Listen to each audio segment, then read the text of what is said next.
Live from Utah's Wasatch Front, the pulse of the Mountain West, where the issues that shape your life meet the truth that sets you free.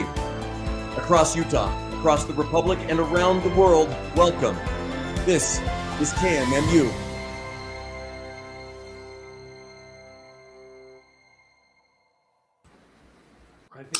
Hey everybody, this is Goud, and I'm the host of the Goud Crowd. But give me a second here. I'm trying to figure out, I don't know where Mr. Producer is today, so let me just try to get this off so we don't see it anymore. And I don't know how to do it. It's very weird. Let me remove. Okay, there we go. So, hey, welcome to the show. And I will tell you, I don't know if we'll make it for 2 full hours today, but we'll talk about a few things. I'll start. I have some breaking news I'll tell you in a minute that's kind of interesting. And then we'll also talk about the County Central Committee meeting for the Salt Lake County GOP that happened on Saturday, where there was an attempt to try to bring back at least 6 of the 8 people who had been removed by the party executive committee. And so that effort actually, just bottom line up front, ended up failing. We'll have Monica Wilbur come on in a little while and she'll talk about that. I am going to do one thing, though. Let me change the number since Mr. Producer is not here. If you want to comment today, you actually have to just call my personal cell phone. So, okay. There you go. So yeah, if you want to comment, if you want to call in, just call my cell phone. It's in the bottom there, and you can join the discussion. So let me start with some breaking news, though. This is kind of interesting. Today, Michael Clara was, well, let me share this with you. The Lieutenant Governor's office is actually trying to label Michael Clara a vexatious requester. And this is a new provision in GRAMA that was added in 2024. And what it did is it made it so that government agencies, I think the intention is if you're abusing the GRAMA process, that they can then turn around and they can label you a vexatious requester and make it so that you cannot make GRAMA requests. In this case, Michael Clara has been the biggest individual who has brought transparency to the 2024 GOP primary, where the Lieutenant Governor's office stole the primary election. And specifically, you needed 20 there. So let me step back. There's 2 paths to get onto the GOP primary ballot. The first is you can go to convention. If you get at least 40% of the delegate vote, you will be on the GOP primary ballot. And then also, you can collect 28,000 signatures from primary voters, so Republican primary voters, and that's a separate path that circumvents the convention. In 24, Governor Cox and Lieutenant Governor Henderson did not get 40% of the vote at the convention, so their only option to get on that GOP primary ballot was by collecting at least 28,000 signatures, which they did not do. And even though they didn't have the signatures and they knew it at the time. I don't even think this is a question anymore. They still put themselves on the 24 GOP primary ballot. That was illegal. They violated the law when they did that. And Michael Clara, through a series of GRAMA requests, has actually shown that they were lying. And that they knew. And so now, as we keep going down this path of trying to bring more and more transparency to the effort and to what happened, because we don't have all the information yet because they're still hiding it. And getting any piece of information out of these people is like pulling teeth. I'll just say it. I think they're evil. And a lot of you guys don't like when people like me say stuff like that, but I actually think these are just, Lieutenant Governor Henderson is a bad, evil person. And now she's trying to abuse the system to shut down people that are actually bringing legitimate transparency. These aren't vexatious requests. These are requests that have actually led to transparency on the 2024 election. I don't understand actually how they justified filing this, but we will fight it. We will fight it. And it just shows you, I would like to figure out, let's see if we can figure out who supported this bill in 2014. Because honestly, they should be thrown out of office, all of them. If you want to be supporting crap like this, where it's obviously going to be abused by our government officials, who are some of the most awful people on the planet, then maybe you shouldn't be in office. Okay, let's see here. So it was during the 2025. I didn't have time to look this up beforehand. Oh, here. So it actually passed in 22. 6013. Okay. Here's where, let me get it up. And I will tell you, let's see if we can figure out who helped pass this bill. I think it was actually most of the Utah House at the time. First hour, this doesn't have vexatious. No, that's not it.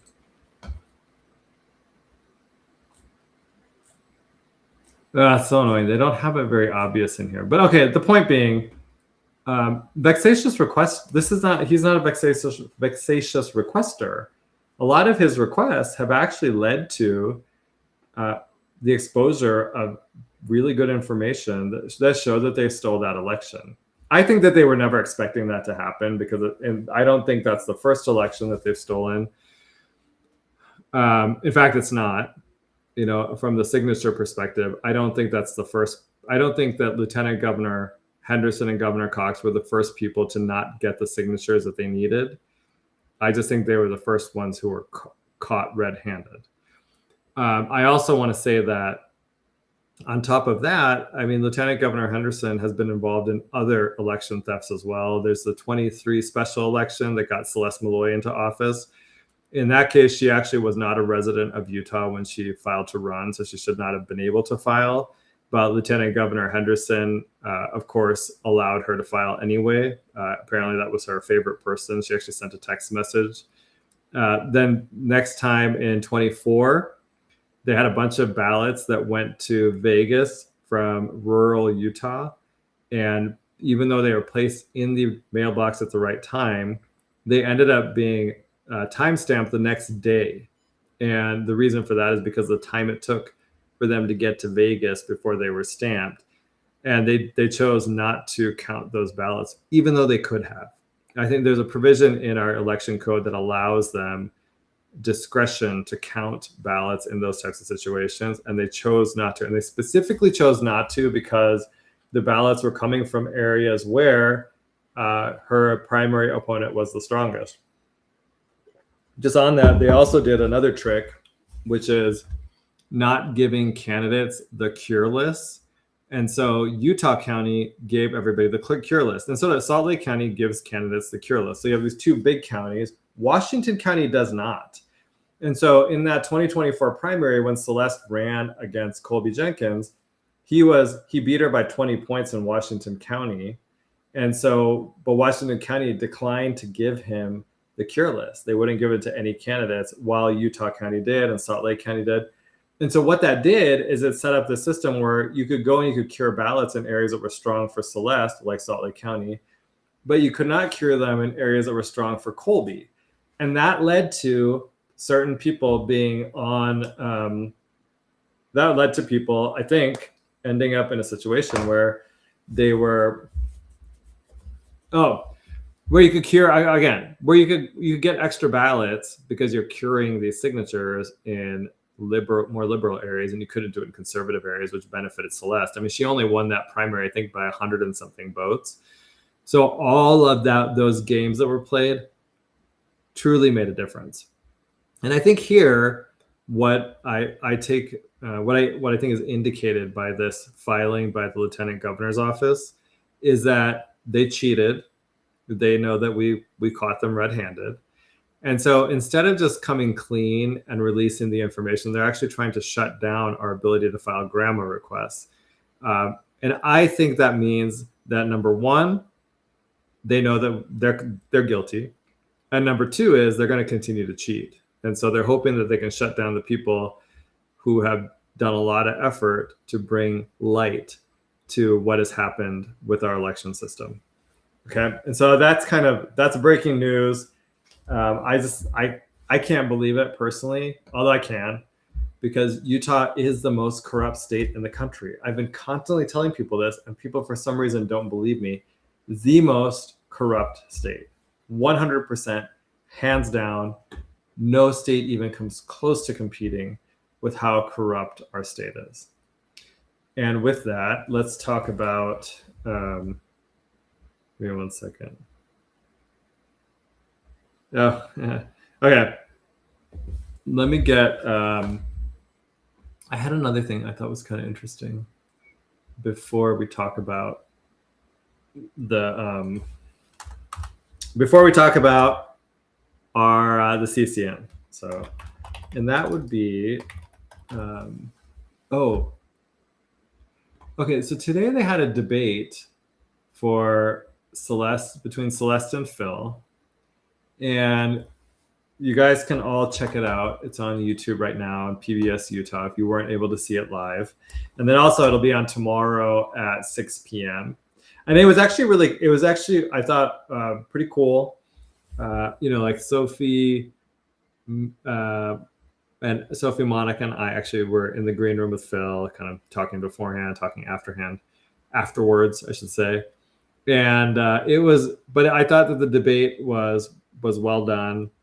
It was very substantive, as I think this race has been. I've talked to some reporters, and that's been their observation as well, is that this is a very, very substantive kind of a debate, and that's good, right? That's, I think, what people want. Now, I thought this was kind of interesting, though. Let me see if I can find it, because at the end of like her part, here, hold on.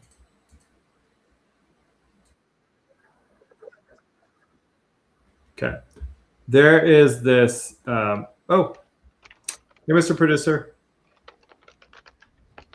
I don't know if you realize he's on. Mr. Producer. Check. I'm here. Hey, how are you? Yep. Have you started? You're I started. streaming. I'm streaming. Sorry, I was out running errands and I got waylaid. Oh, you're totally good. You're good. Yeah, I did the little beginning thing and everything. Oh, cool. All right. Carry on. All right, thank you. Okay. So let me play this part for you because I thought this was interesting.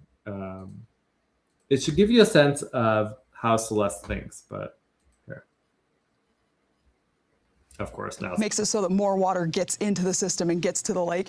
So we're having collaboration, the likes of which I have not seen before on water issues in the West, and that gives me hope. We've never had a president of the United States, to my knowledge, say, we want to make sure that we're taking care of the Great Salt Lake, and we have that right now. That's all the time as an appropriator. Can I get one more Okay. question? Sorry. As an appropriator, what's your position on the president's $1.8 billion settlement fund? Oh, would you look at that? We ran out of time before you asked the question. I'm going to yield the podium to my opponent so that I don't cut into his time. Okay. So here, so basically how it works is the debate goes on for an hour, and then afterwards, each candidate has a 10-minute, they call it a media scrum, where they go back up onto the debate stage, and then the media actually gets to ask them questions, right? So like Robert Gerke was there from the Trib, Brian Schott was there. Brian Schott's mini-me, who works at PBS, was there. Although he's not a reporter. He's actually like a nice guy. And like Bridger Bollinger, is that his name? And Brigham Tomko were there. I'm trying to think of who else I saw. A bunch of reporters were there and asking questions. So that question that they just asked, though, what do you think of President Trump's it's $1.776 billion to create an anti-weaponization fund? And what this fund is for is to pay compensation to people who have been abused by the weaponization of government. Best example are January 6th defendants. You'd have like an old Mima who would literally end up walking through the Capitol between the red rope, right, the velvet ropes, and then get like thrown in solitary confinement, for years, abused by the system, treated like crap. People like that, they deserve to be compensated for what happened to them. And a lot of them couldn't even find attorneys because attorneys didn't want to take these cases. And so I actually think that fund is, I don't even think the fund's enough at 1.776 billion, because there have been thousands of people in America who were the victims of the weaponization of government under Biden and the Democrats. And, Celeste was in the government at the time. I don't know that she really did anything to help those people. And I have real problems with the way that this was, so there I think she avoids the question because she doesn't support it. And that's a problem to me. Now, she has also referred to Trump supporters as, I think as insurrectionists. Let's see here. I'll show you this because, and I apologize, my show's gonna be a little bit less organized than usual because, here. Because I was out all day.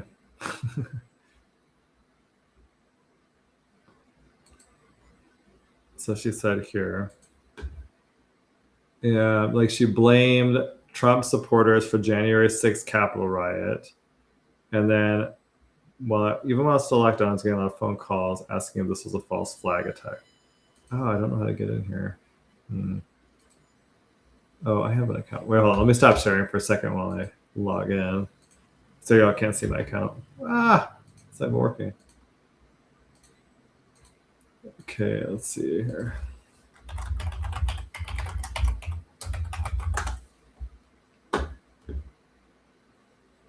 And they actually removed the article for whatever reason. That's weird. So, but anyway, the point being, right, is that she doesn't support that fund. And that should be a clear sign, if you're a Trump supporter, that she's okay with the weaponization of government. And I think that's a real issue. I think she even called Trump a dictator. Let me see. Oh, here we go. I knew someone had posted about it. So here we go.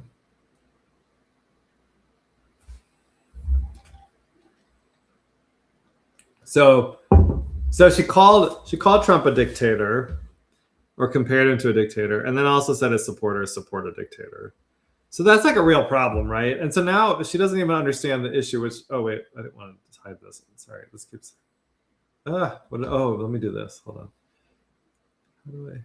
But and the point being here is that this isn't someone who's going to be supportive of conservatives and the issues that could happen, especially, I don't think that the government's actually under full control, even with Trump in office. And the reason is it's a massive bureaucracy.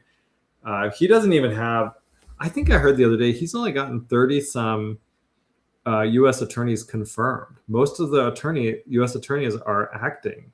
That's how bad this is. I mean, the Senate's not even moving his nominees forward. And those offices are going to be full of left-wing activists who are ready and willing to go after conservatives. So we're not actually protected even with Trump in office. And I think that's the danger of what we're seeing right now, is that if you have someone like this, like Celeste, her entire brand is appeasing people. She says us working together or something.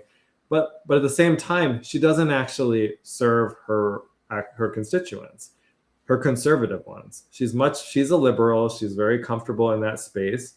And this is a great example of that. If you don't support the fund, that means that you were okay with the weaponization of government against Trump supporters. And I just think that's a real problem. And this is just, to me, this encapsulates the difference, right? Is that she sees January 6th as this, oh my God, Trump supporters were awful. They ransacked the Capitol or whatever. When we know that it's way more complicated than that the government was actually involved. They had accelerators go in. They had them get the people riled up. They let them walk into the Capitol on purpose and then started prosecuting them. They had a witch hunt, a manhunt, go all over the country using all their surveillance tools, by the way, and just abuse these people. And, if someone who's talking like she is, they're not going to be sympathetic to that at all. She thinks she's a victim. And by the way, for those of you who think January 6th was a big deal, the left does January 6th every day. Look at that ICE facility in Newark, or the ICE facilities that were or ICE agents in Minneapolis who were being attacked. Or every single time when you have ICE activity, leftists go out and in some cities, and they're literally burning the buildings down, attacking them with Molotov cocktails. I mean, those are real insurrections, and nothing ever happens. Nothing happens to them. Suddenly we can't find anybody. All those surveillance tools they use against January 6th, right? The cell phone records, all that. Suddenly, I guess we can't find them when they're leftists. And Celeste supports that system. Let's see here. So Jonah sent a link. I have to hard thing to watch. Oh, okay. I think that's what I was looking for. Thanks. And then Mars Gate says she is just a paid stooge. She says anything they tell her to. Oh, yeah, I mean, that's probably pretty close to the truth. Oh, man. Well, we'll go more into the debate in a little while. Let me get you set up for when Monica comes on so that we can all kind of follow along here. Okay, so background. There were 8 people who were removed from the Salt Lake County GOP. And for a long time, too, some of them are like, I don't think they can rejoin the party until 2030, which is insane to me. I don't know how you exclude people from the Salt Lake County GOP or any political party for multiple years. And really, it's all because they signed a letter. When they signed a letter, and I'll tell you, there's a lot of drama queens in the Salt Lake County GOP who, some of them got up and were like, this letter, it was a legal threat against us. And, we were so scared because we're volunteering and this is a threat to us. And I just sat there and I thought, they sent a letter to local, I think to some city councils and some city attorneys saying, look, we think this is a violation of the law and that it's criminal and that you should look into it and potentially prosecute. I'm kind of summarizing this, but and none of them did. Okay, and I will say I disagree with what the content of the letter. I don't think it was a violation of the law. I actually think the GOP should get involved in nonpartisan municipal races because that's your bench. That's what they start out as, and then they move into more partisan politics. So, but having said that, I just think it's very dramatic to be like, okay, you sent this letter, and so now we want to remove you from the party, and you're not treating leadership right. And there generally seems to be an effort to go after any dissent in the party. And I don't think this is actually making the party better. I actually think it's making it worse. And it's so bad. Okay, so they had this executive committee meeting. I'm going to summarize because we'll let Monica come on and talk more detail maybe. They had an executive committee meeting. It went until 3 a.m, and they removed the 8 people, and then they put different restrictions on them. And I had talked about this in a different show. Well, they then asked the central committee members, which are the precinct chairs, I'm a precinct chair, hey, if 10% of you ask for a meeting, we can get a meeting. 10% of the people did. And they actually did it twice. The first time, I think I talked about this before, but I believe that Mike Carey, the chair of the Salt Lake County GOP, didn't call the meeting when the 10% requested it because he never saw the actual requests. And I think some of this is that there are some people who are afraid of retaliation and they didn't want their requests to be forwarded on. Well, so then we had to do it again. 10% requested it. It got part of the quarterly meeting for the CCM. Of course, my dogs are back, so now you can hear one of them barking. So we had the meeting on Saturday, and Michael Clara, I think, did a pretty good little summary here, but there was lots of parliamentary procedures for different things have happened. When we finally got to the vote, and the final vote was a motion to reinstate 6 of the 8. It was only 6 of the 8 because one person, Kathy Duke, was just censured, so she didn't need to be reinstated, I guess. And then number 8 was Tracy Halverson, and I guess someone said because hers was like in the conduct, maybe the ethics committee was what removed her, so we couldn't do it through the CCM. There's something about that. So the other 6 So that would be Casey Gale, Laurel Fetzer, Monica Wilbur, Natalie Klein, Debbie Garrity. Oh, there's one more. I can't remember the name. 6. It'll come to me. The motion was to bring them back. And it ended up at a tie vote, 126 to 126. And I'll just tell you that I think one of the biggest failures here is at that point in time, Mike Carey had not voted. He could have voted yes, brought them back into the party, and this whole thing would have gone away. And it would have just been, we would have unified. There'll always be disputes in the party. I don't think we're supposed to all think the same and always agree on stuff anyway, but it would have put this behind us and we can move forward. And instead of doing that, he decided not to vote. And so because it was a tie, it actually it failed. And so they're not being brought back into the party. But I will say, I didn't even see this flyer when I walked there. But this flyer was put up at the Kay is the other one, Kay Sanderson. This flyer was put up at the meeting.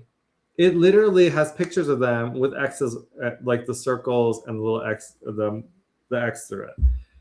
And so this obviously would cause bias against the motion to bring them back and all the efforts. So I just think, it would be better if they were just neutral about it and let the process play out and let people make their case. And Michael also pointed out here that when the actual call for the meeting was sent out, it included a link to all of the parties' information about these 8 people, but it didn't include their rebuttals. And so you have kind of a very one-sided, it looks like I'm getting a call. Hold on.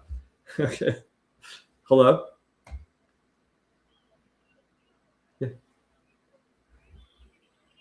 Oh yeah, I'm on. You can call it.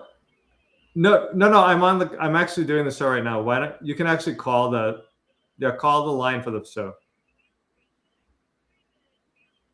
Okay, yeah, call the show number. It's 385-899-2134. Okay, bye. Okay. Sorry. Anyway, okay, let's bring Monica on. Okay, hey Monica. Hey Goud, how are you? Good. How are you? Hey, I'm doing great considering all things. I kind of feel like I'm an outlaw now. I've got my name up on a wanted poster with a bunch of other people, so it's kind of cool. It's a pretty good picture, to give you some credit here. Well, thank you. That was my campaign picture actually when I was running for state board. I'm glad they picked a nice one, and it looks like they did a pretty good job. Like they were mining, it looks like Laurel's personal Facebook page. They've got like her husband's face in there too. I wonder how he feels about that. They didn't ask our permission, by the way. I don't know, to use our likenesses for their political purposes. I don't know. What do you think? I know, that's a good question, right? I mean, overall, they're pretty good photos of everybody, so it is kind of interesting. I once had when George Soros funded this PAC, they sent this flyer out about me. And I went on to the Rod Arquette show and I showed it to them and they were like, oh my God, this is so crazy. I was like, yeah, but on a positive note, they used a good photo of me. Right. Okay, so why don't you want to talk about Saturday and what happened? Now I know, just so everyone knows, you were not in the room, right? No. I do think though, as a background piece, it looked like there was a lot of preparation that went into what happened. Maybe talk about that a little bit. Okay. So yeah, I mean, we've been building up to this moment for what is now it's like 8 months. This is the saga that will never end. It just goes on and on, my friends. And so here we are. We've had we've had central committee members who have been requesting for a special meeting to reinstate the 8 and to probably more specifically to address the actions of Mike Carey and the executive committee and the procedural deficiencies and violations that have been a pattern throughout this whole time. Like you said, you didn't exactly agree with the content of our letter.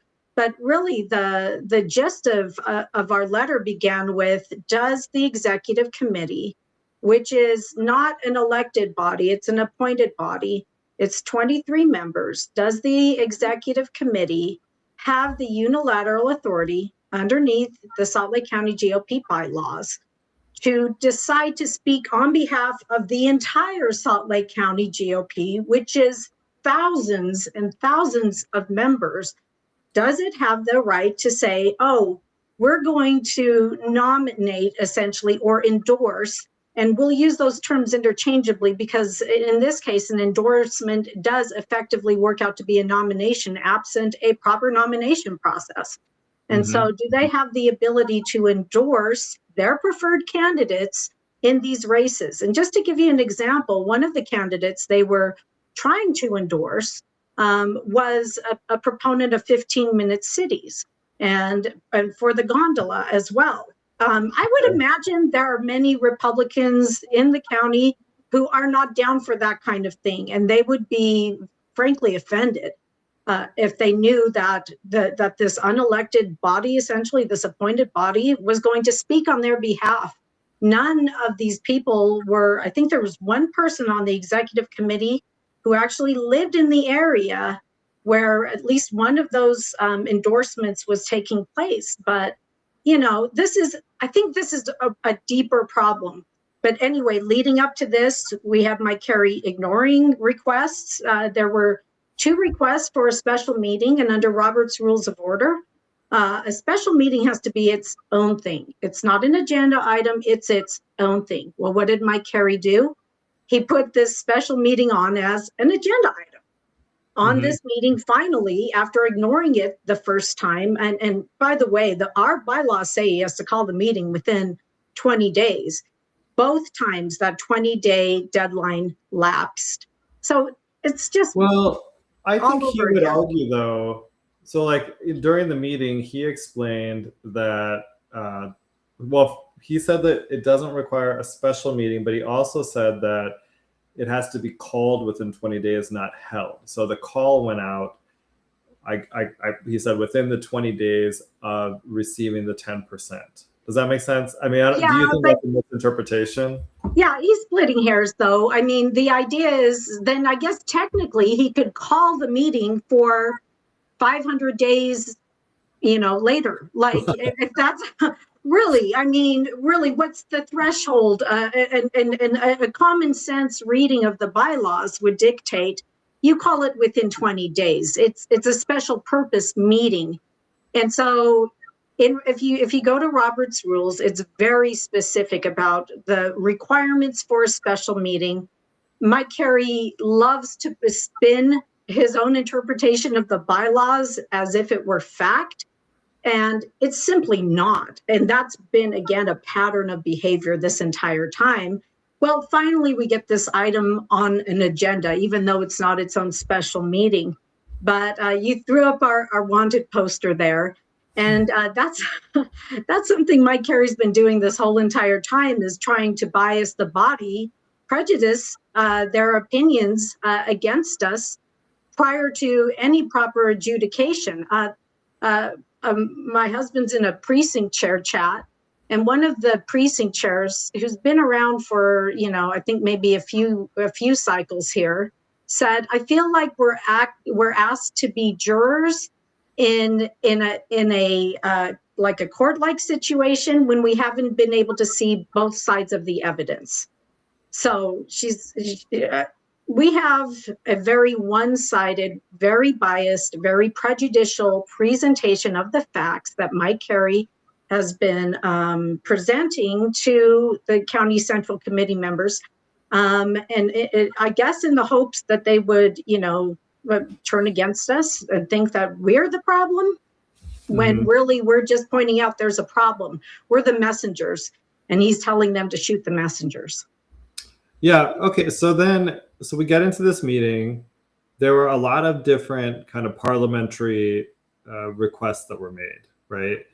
And it was interesting. I don't know, for example, I'll just give you an example. One older gentleman got up and said, "I've been in the party for 55 years. So has my wife. We decided to get involved for the first time as precinct chair and assistant precinct chair or deputy or whatever. And I just have to say that there's so much division here and so much contention, and this is why nobody wants to be a part of, politics, and people are feeling like there's no party that represents them. Blah blah blah. I'll just say, when he said that, my thinking in my head was, okay, so you've been involved in the party or you've been a Republican for 55 years. You actually haven't been involved for 55 years. But in your time of being involved, Salt Lake County went from red to blue. I think you should, to me, I was like, you should shut the F up and sit down. We don't need to hear from you because you clearly failed. But I guess, how do you respond to people that feel that way? That actually, like, when we're actually there trying to work something out, is how I would see this, and then that's the response you get from some of the delegates and from some Republicans in general. Well, I would start out with the longstanding truth that politics is a blood sport. A lot of times, politics are the expression of our very strong personal beliefs, whether they be religious or otherwise. Politics, hit home in so many ways. They are gritty. They are real. I've been involved in the Republican Party for, a long time as well. But it's not until you step into the arena and you really start discovering which rights you really have by exercising them, and seeing who tries to silence you or keep you from exercising those rights in the political arena, that you realize, this is a high stakes kind of environment. And what I would say to that gentleman is, I'm sorry the contention bothers you. That nobody likes the fact that we have these internecine battles in the Republican Party, but they are not. If you get down to the details, and if you inform yourself on what's going on, and don't just allow a one-sided presentation kind of color your views, then you'll realize, hey, what's really at stake here is who runs the party. Who is running the party? Is this a top-down organization, or is this a bottom-up organization? A top-down organization is totalitarian. That's antithetical to Republican values. That's my belief. And I think a lot of Republicans, grassroots Republicans, believe that the party belongs to us. And people like Mike Carey should be listening to us. They should be deferring to the will of the Republican people, the grassroots, who are actually the ones volunteering and putting in all their time, convincing their neighbors, showing up to caucus meetings. None of these things are sexy. None of them are super amazing. No, that's the first time I've been to a CCM, because usually it falls on the weekend. I have drill, so I don't go. But I was like, man, this is. Although I love drama, so it was fun for that. But I can't help it. It was high drama, wasn't it? I mean, you could almost feel the juju vibes coming off of the building. It was something else. But it does get messy sometimes. But that's democracy. That's freedom. Everything that we claim to value, those things are messy. It's only when it's neat and orderly and packaged and nobody disagrees, where it's all groupthink. Well, great. What you have is not a republic at that point. You just don't. Okay, so as we kind of went through this process, at one point, so the Kish made the motion. It was originally to reinstate all 8 people that were removed. As I said, it's just after we took a break. And during the break, I think there was a discussion that Kathy Duke did not need to be reinstated, and that Tracy Halverson could not be reinstated. I don't know the exact details of that, but so then when we got back, Kish essentially amended his motion to be reinstate the 6, which would include you, and reinstate you back to your former positions. Now here's my question. There was another motion made to amend Kish's motion to just bring the 6 back into good standing and not reinstate you guys to those positions. And I guess initially, I actually supported that because I thought, well, and maybe it needed to be refined a little bit more, but if the person's position had been filled, it's hard to reinstate you and kick the person out, right? So there's some kind of issues there. I'm just wondering though.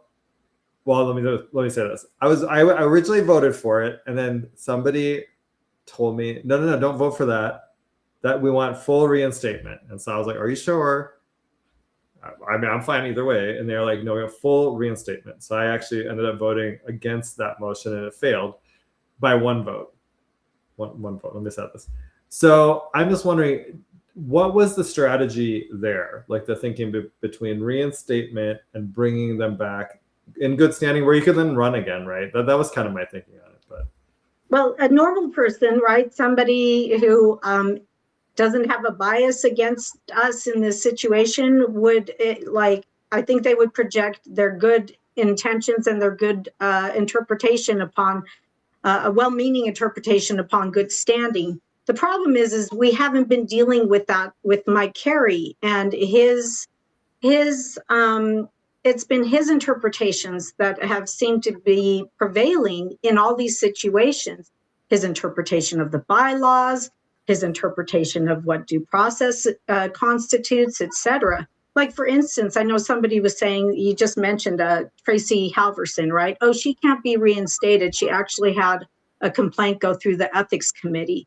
Well, even their due process wasn't followed because our bylaws say very specifically that somebody who has an ethics complaint made against them, there needs to be made every effort to hear their side of the story. There needs to be an investigation.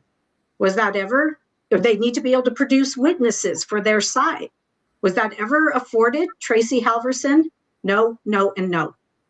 Not at all. So these procedural violations, again, have been, and this is what I think people were trying to avoid, is an opportunity for Mike Carey to once more abuse the 8 further than he's already abused the 8. And Kathy Duke as well. Yeah, sure, you made her sit through her kangaroo trial, but you still issued a censure.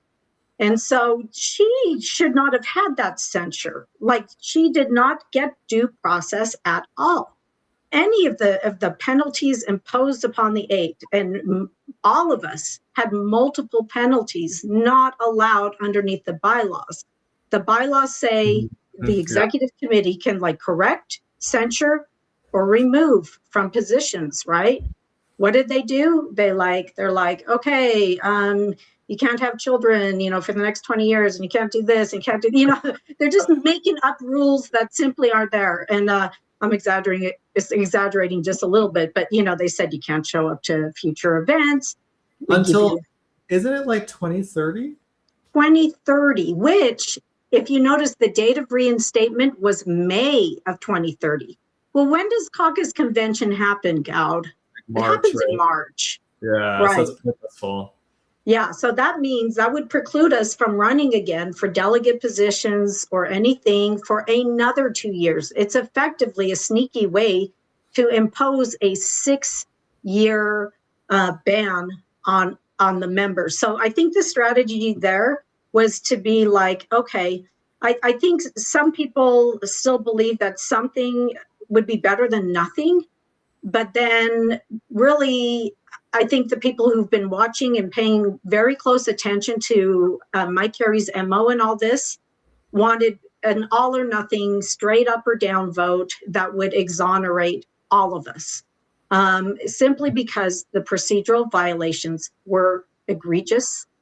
They were never properly addressed by Mike Carey. He continues to kind of make up things, no quorum, no nothing.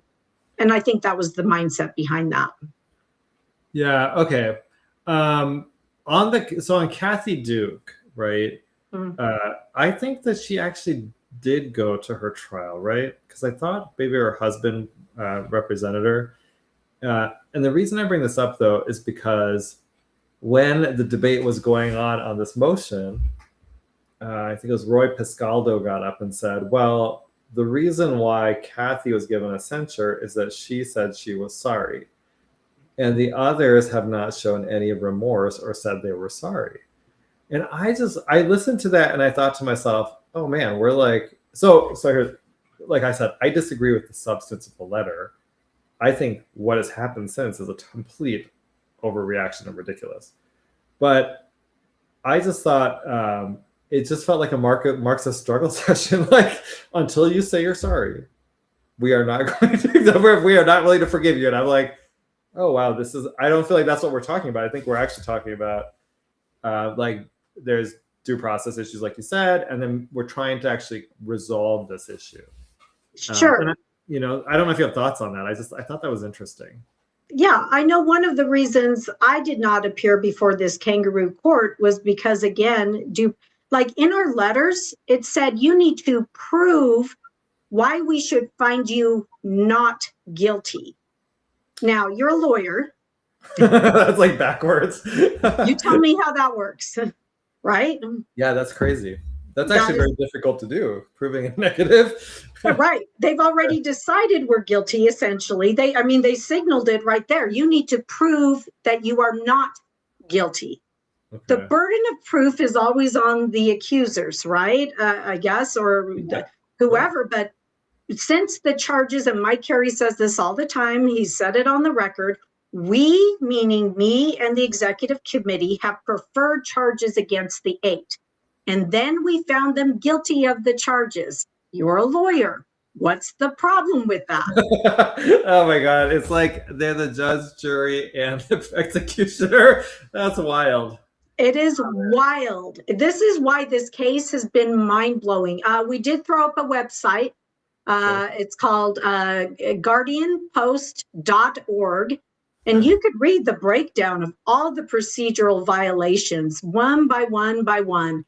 And there's a great flyer at the very top of it. It explains that. Kathy Duke, they wanted to subject all of us to what I would call a humiliation ritual. They wanted to subject us to that struggle session. She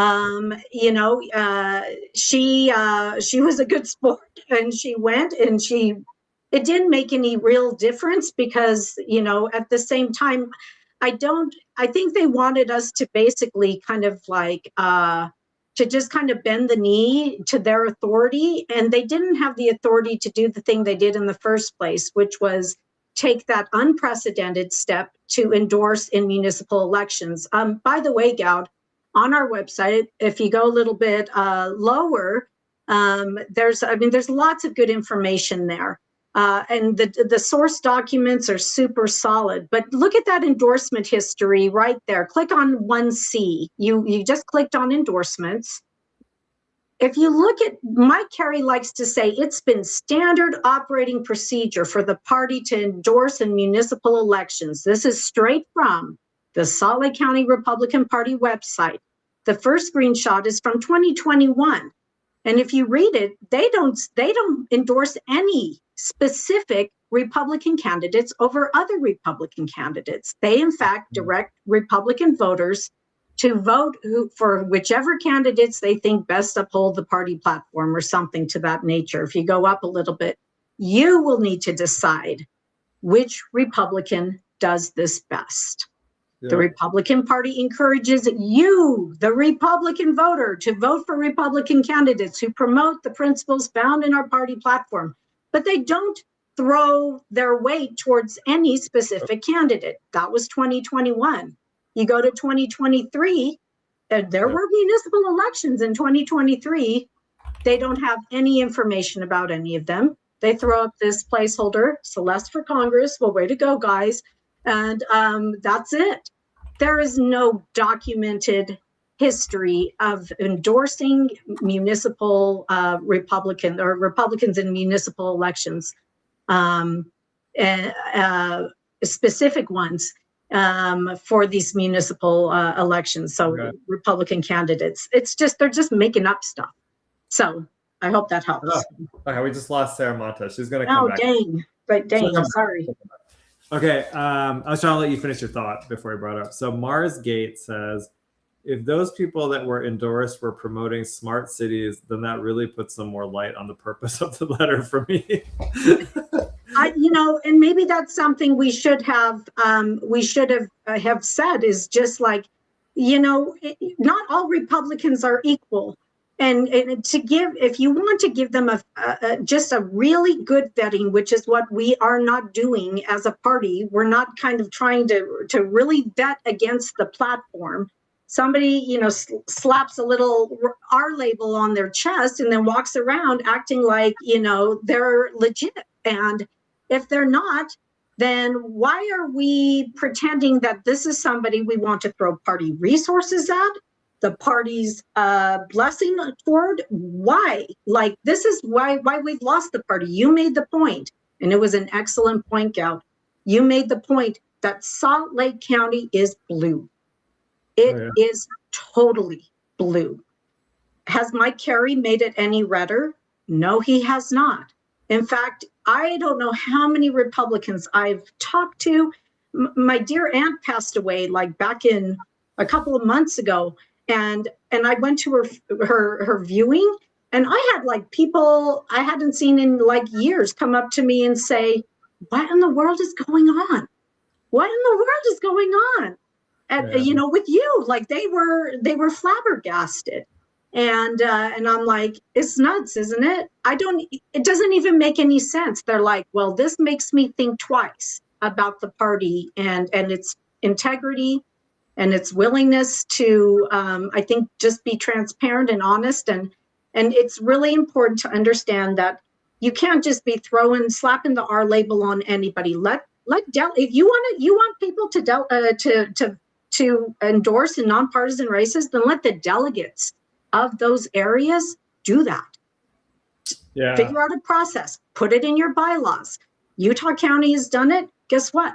Maybe you guys can do it too if you do it the right way, but you didn't do it the right way. Then you got mad, you denied, you attacked us, and you reversed the victim order. They are not the victims in this. They are the perpetrators against the Republican form of representative democracy, which we call the caucus and convention system, and delegates being able to support those candidates that are specific to their areas.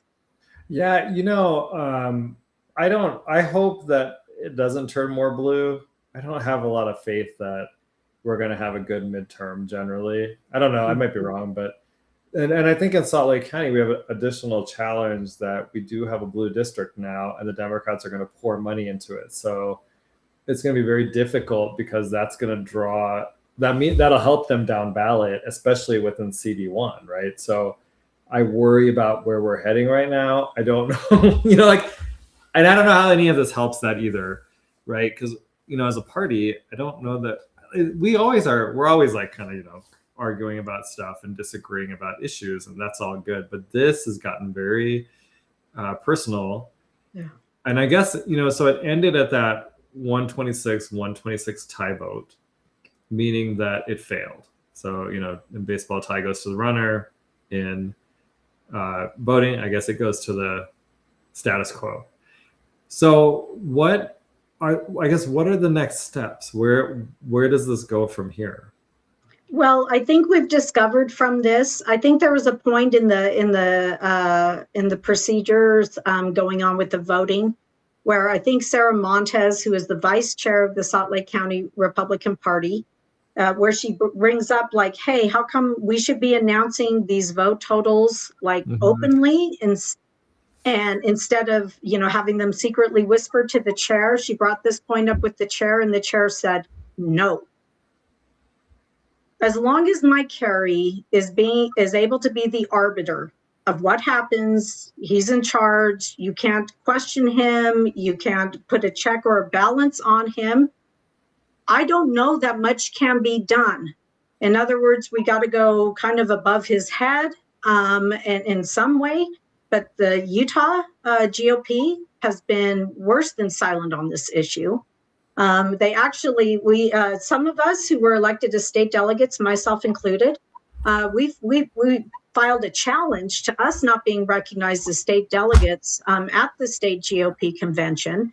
Max Sims heard our case, and it was hilarious because as soon as we get on Zoom for this meeting, we had written up this very, I think, persuasive, well-documented argument as to why we should be reinstated or recognized, right, as credentialed delegates. And he gets on there and he says, I don't want to hear any of that. Come up with new arguments. That was it? Yeah, well, yeah, he ordered us to come up with new arguments. And I said, I'm not doing that. I'm going to read from the document. Apparently, maybe literacy is tough. So let's just read from the document and let's go down these main arguments because nothing has changed about our position. He didn't even listen. He's just sitting there, smoking a cigarette. I don't know what he was doing, but he wasn't listening. And neither were the 2 or 3 other committee members. It was just, again, a sham. It's a subversion of justice. So there are going to be other steps, and there already have been other steps. Can't really talk about them, but there have been other steps. The one thing we really need is for people to keep their energy on this one high. We really need people to keep their energy level on this one high, because it is important that they not control when I say they, I mean Mike Carey and all, the elite apparatus that is supporting him, that they not get a pass. They don't get to just say their narrative and then have it go unchallenged. We had some amazing patriots in that meeting. Some amazing people. I'm so proud of them. I'm so grateful for people who understand that liberty is at stake here. First Amendment rights are at stake. The right to petition your government for a redress of grievances is at stake. Election integrity is at stake. These are fundamental, foundational issues that should define the Republican Party here in Utah. And if people can understand how critical it is that they support us at this time and continue to push and amplify the message, that's exactly what we need. Yeah. Sarah Montes actually is a little bit different in that leadership team. Honestly, Emily Swanson strikes me as she's not really active either. I feel like she's a little bit more neutral. No, she's against us. She's 100% against us. She denied Natalie Klein, Kay Sanderson credentials at the county convention. And she was adamant that no, and then basically tried to almost, with Mike Carey, tried to get him kicked out of the building. So not a good thing. Okay. But I guess she's not as vocal about it. Because, what is it, Jurek? Carl Jurek. Yeah. Oh my God. At one point he screamed, everybody shut up. Oh my God. Even Mike Carey was like, whoa. Chill out. Mike Carey's that's my role. That's my role to be the freak outer. That's not your role. Yeah. Yeah, but I do think Sarah seems to be a little bit more in tune with the grassroots in terms of the party leadership. And I am wondering where this all goes. I mean, when I see this, what I see is that Mike Carey, I think when we talk about this stuff, this is certainly a part of that story. But I do think that ultimate test will be what happens in the elections. And so, if he does really well, if we do really well in the elections, it could lead to him being reelected as party chair. If we don't, I mean, honestly, it still could lead to him being reelected as party chair because Chris Nell didn't do a good job as party chair. Lost a bunch of elections and still got reelected. So maybe it doesn't matter. And we'll just have another 2 years of this. But I mean, I guess maybe, how do you see that leadership? Where do you see this going? I don't think Mike Carey deserves to even finish his first term, let alone be reelected for a second term. That would be a vote of more chaos, a vote of turning Salt Lake County even more blue than it. I mean, how deep blue can you get before it just is? It's like midnight black, basically. So, and I want to think about it, Monica. I'm in Riverton. We still have Republicans out here, but although just on that, at the meeting, the strongest section against the vote to reinstate the 6 was from the southwest part of the county. because they had us sectioned off. I wasn't sitting with them, but I would look back and literally like almost everybody was standing up. I don't know if a lot of that is being driven by Daybreak, and it's a little bit, because I don't know if you've been to Daybreak. Like right now, I'm sure if you go over there, it'll be full of trans flags everywhere. It's like, it's worse than Salt Lake City. Yeah.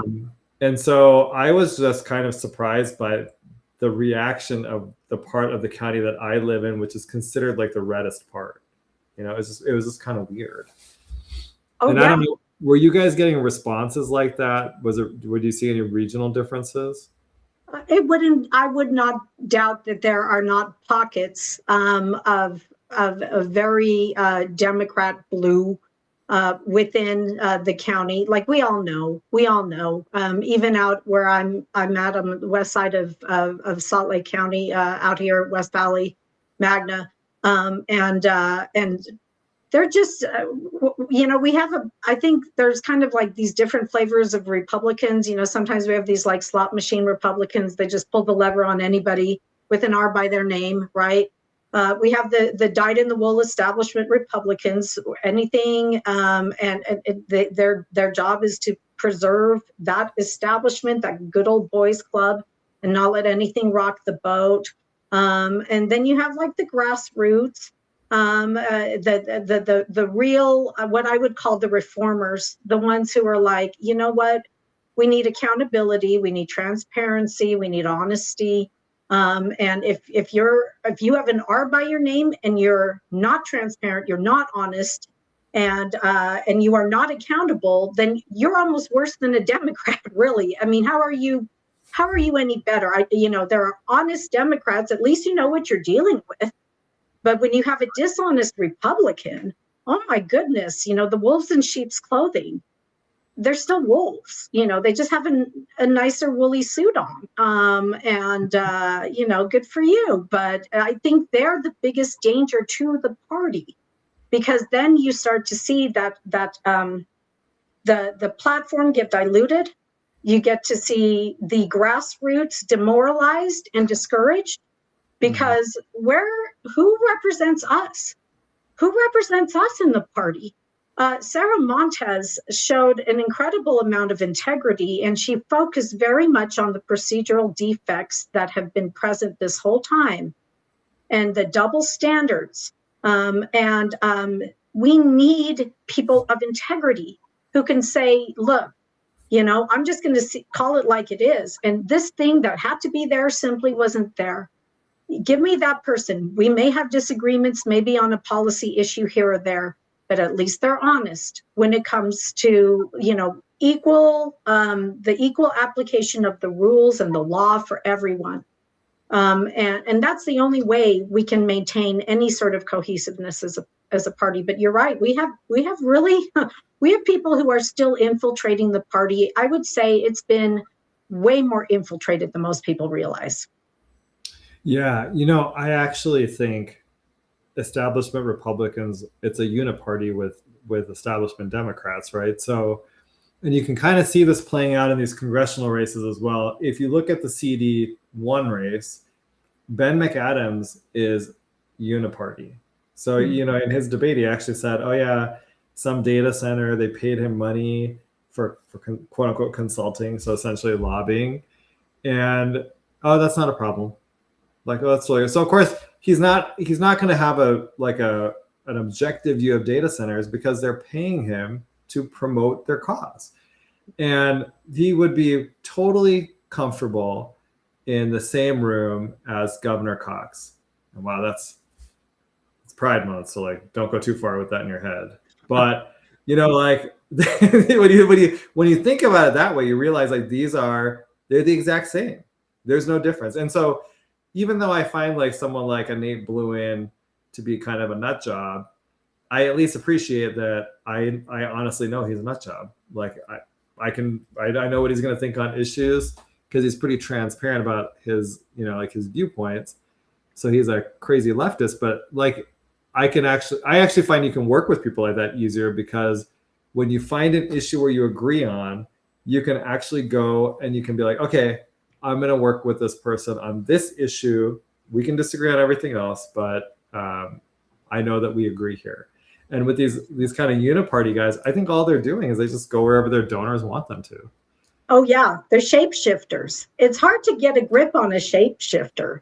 And and that's the problem is like, I'd rather like straight up face a shark, you know, I know what the shark is, but if you're an eel and you're slippery and you're just kind of, you know, pivoting depending on whatever the political winds say you need to do, then you're an impossibility.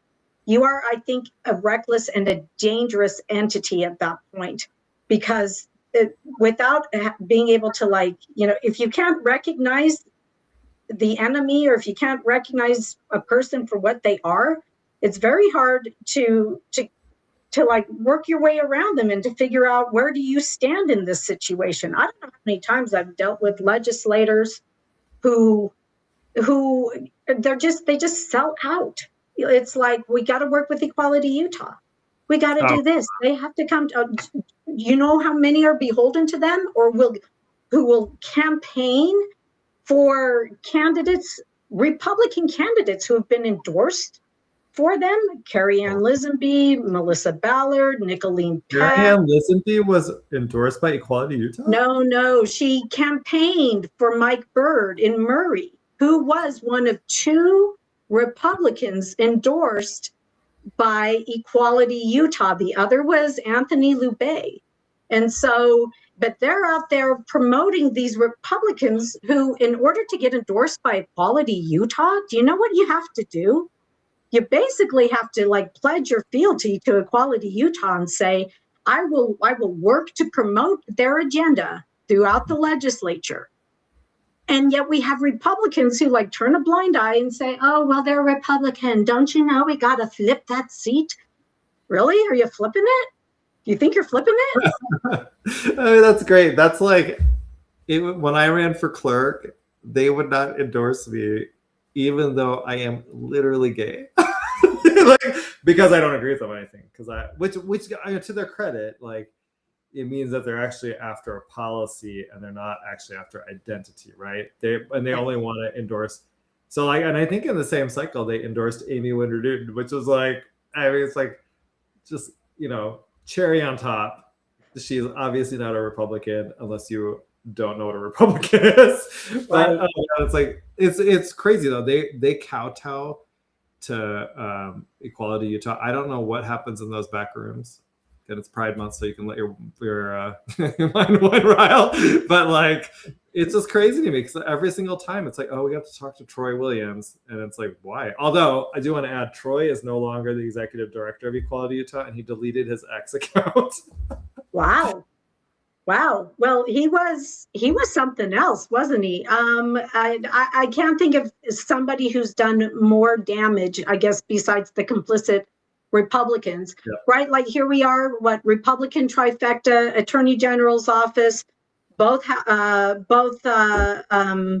chambers of the legislature, the governor's office. We've had this trifecta for now, going on 35 years. And yet, is Utah any more right than it was 35 years ago? Nope. No. Not at all. Okay, I have something for you. I think this is why Sarah said she can't call in right now. Okay. But let me share this. She sent me the vote totals. And she actually says that it was 127 to 126. And that it actually won. Yeah, somebody flipped their vote. And that's my understanding, is that somebody had flipped their vote. And again, I wasn't in the room. But the hinky part about all of this is that I don't know that we can trust any part of this process. And the fact that Mike Carey poisoned the jury pool, and he was able to do so, they unilaterally, right, without virtually unchallenged. I heard that multiple times he'd gone up to the mic and abused his position as the chair, who's supposed to be neutral, in order to influence the body against us. And this is the same problem we've been running into every single time, is we've not gotten equal time, not even close.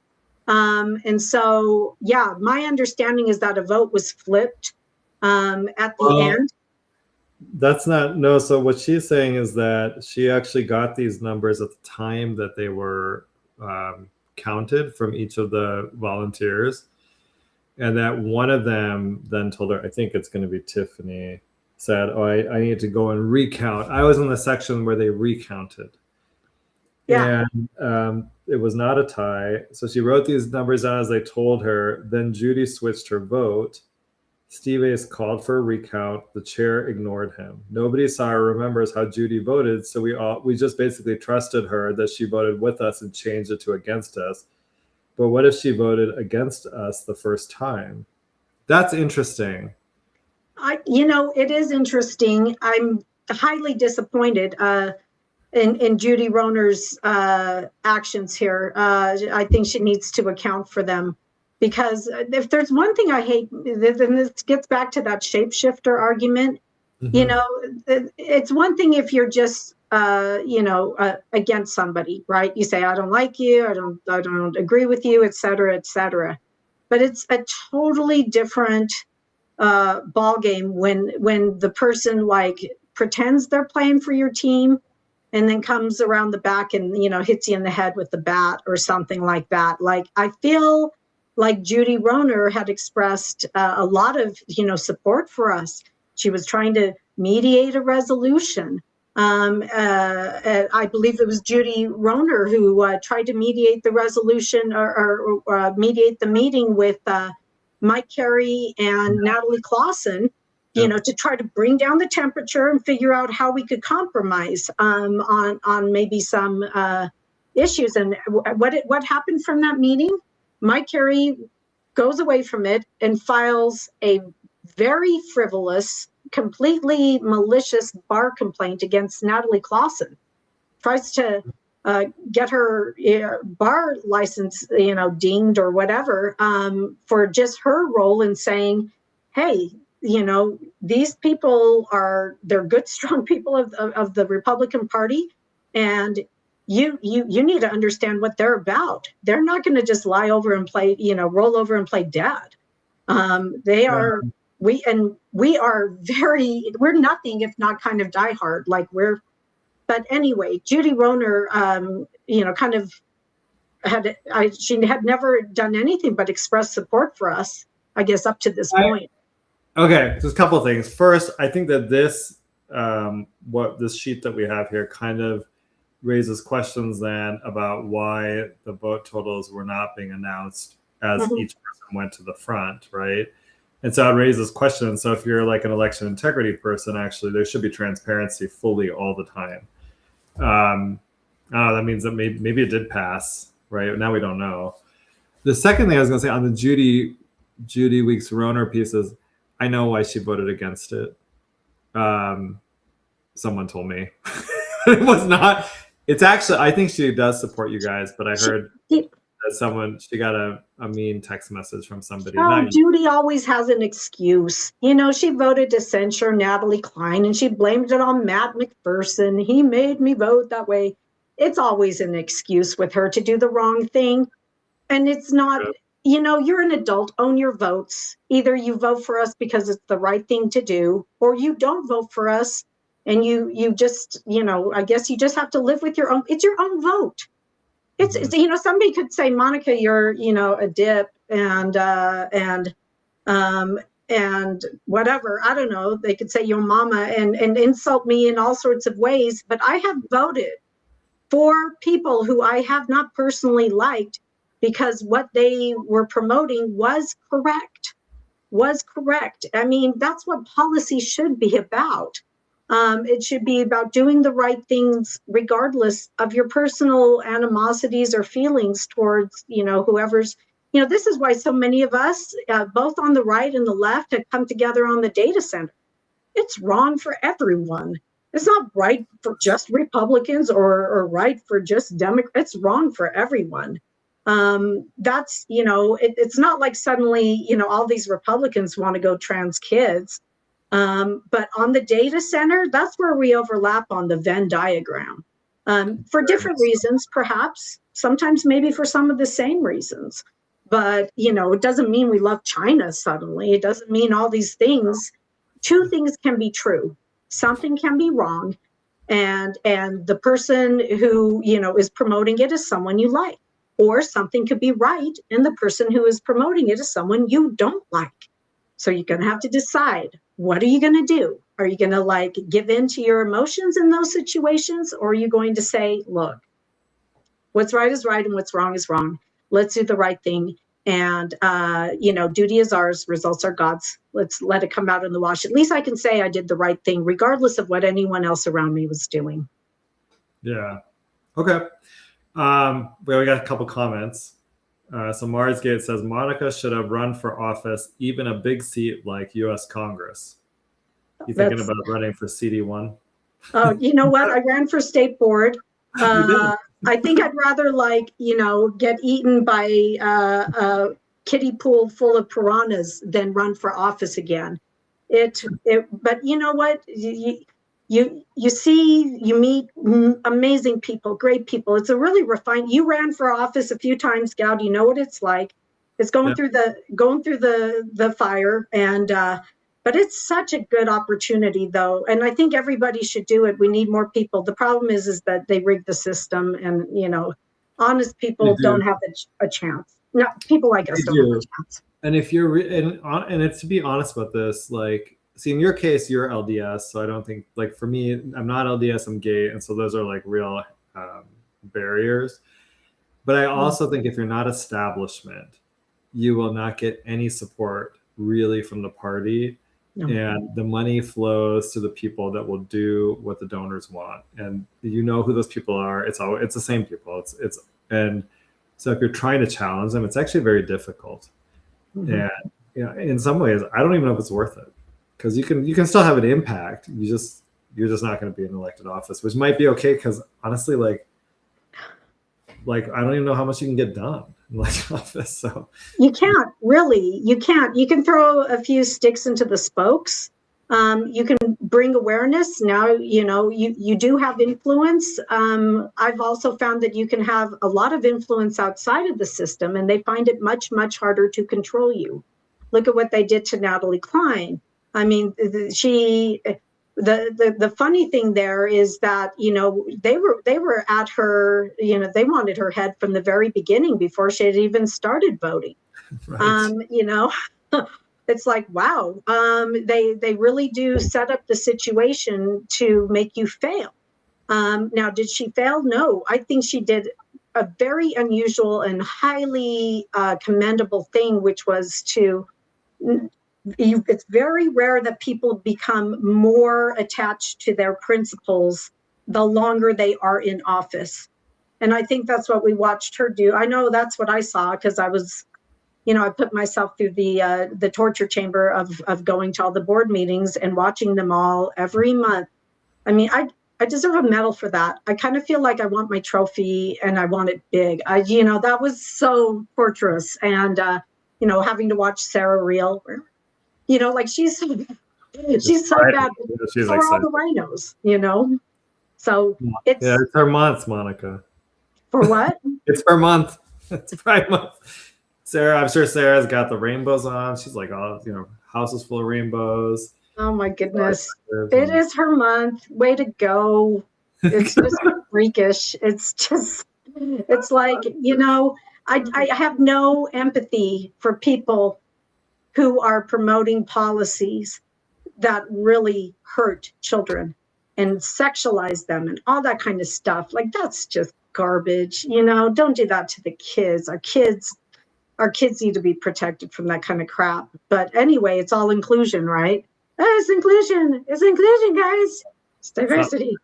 Something like that. Okay. Well, I guess we'll keep an eye out to see what developments come up. I'm interested to see where can people find you? I do have my website from when I was running for office still up. It's monicawilbur.com. Also have a website that Natalie and I have founded, and it's higherground.work, WORK. And if you want to know about Mine and the other 8 exploits, you can find it at guardianpost.org. And thank you for having me on, Goud. This has been crazy, but we are grateful for the opportunity to be able to present our side, because we feel like our side is the side that needs to be paid more attention to. It's got the facts on its side. Yeah, great. Thanks, Monica. We'll talk to you soon. All right. Thank you. Bye. Okay. Well, so that was interesting. I don't, I'm interested to see where this all goes. And like I said, I think with the general kind of delegate population, it's obviously split, right? We ended up at 50-50, which is why I just don't understand. Like, if I were the chair, I think I would have just voted to bring them back and just been done with it. Like, okay, let's move on. And honestly, there's a strategy here too, right? If you do that, then you split off the other two and you make it less of an issue and it kind of goes away. But now I just think this continues and we'll see what they do. I'm interested to see. I think hopefully at some point there'll be better closure than what happened at that meeting, because I don't think that was the right result. Okay, so now let's talk about my next thing, which is going to be data centers. So there was a debate today between Celeste and Phil, and it is interesting. Like Monica just mentioned, data centers. I do think this is actually one of those big issues for voters in Utah. So I'll play you the first question.